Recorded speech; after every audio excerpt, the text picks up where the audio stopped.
This is how you can avoid losing over $20,000 to $30,000 when doing a home upsize, a lateral move, or a home downsize, okay? And it just comes down to one really simple element, and it is how you structure the transition, okay? There's two ways you can go about it, and I'm gonna share stories from each, okay? So the first story is a client we dealt with last year, okay? They had a home that was a $300,000 home that they were gonna sell, and they were gonna upsize to about a $500,000 home. But due to the uncertainty of, will I be able to find the right house and be able to get into it if my home sells?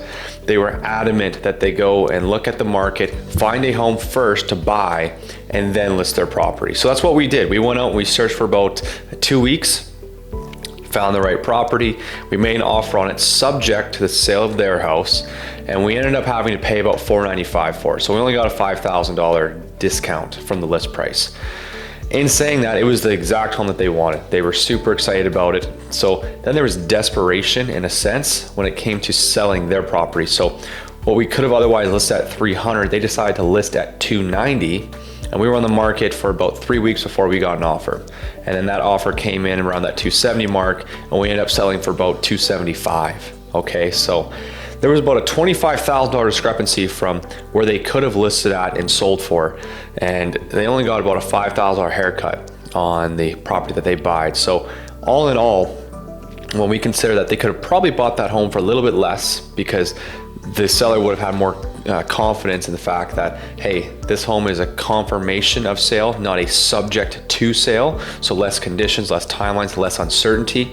They probably could have got that bigger home for $10,000 to $15,000 less because there would have been more certainty from the seller's side. So they could have saved $15,000, let's say, on the home purchase, and they probably could have saved another $15,000 when it came to their home sale. So $30,000 was lost in this transaction because they prioritize convenience and certainty, okay? Now here's a second story here from a client that we just facilitated about 2 months ago. Same thing pretty well. $300,000 home, $500,000 purchase. So what we did was we listed their home first. We listed for $300,000, wait on the market for about 21 days, okay? We had a buyer come along. We got the offer together for $295, okay? And then what happened is we added a seller's condition. So what this does, it protects the seller from being homeless. So we had a seller's condition here for 30 days for us to find suitable housing, or else we wouldn't sell this property and leave the seller homeless. In that 30-day mark, because there was a fair amount of supply in that $500,000 range, we ended up finding another listing. We listed at $499.9. We got it for $485. Okay, so $10,000 less than a client number one in the first scenario. And we also got $295 for the sale of their property. So what that means is that, you know, based on that other client selling for $275, this one's selling for $295, they got $20,000 more for their sale, and we got an extra $10,000 off the purchase. So again, there was a huge discrepancy there on how you structured it, and the only difference was that we waited until we got the right buyer, got the right amount of money for their home, covered the seller's position by putting the seller's condition in there, giving them 30 days to find suitable housing. Then when we got the suitable housing, we changed the subject to clause to a confirmation of sale clause. And because we already did our homework and did our due diligence, we got the offer together on the property first. This seller had a lot more confidence in our ability to purchase.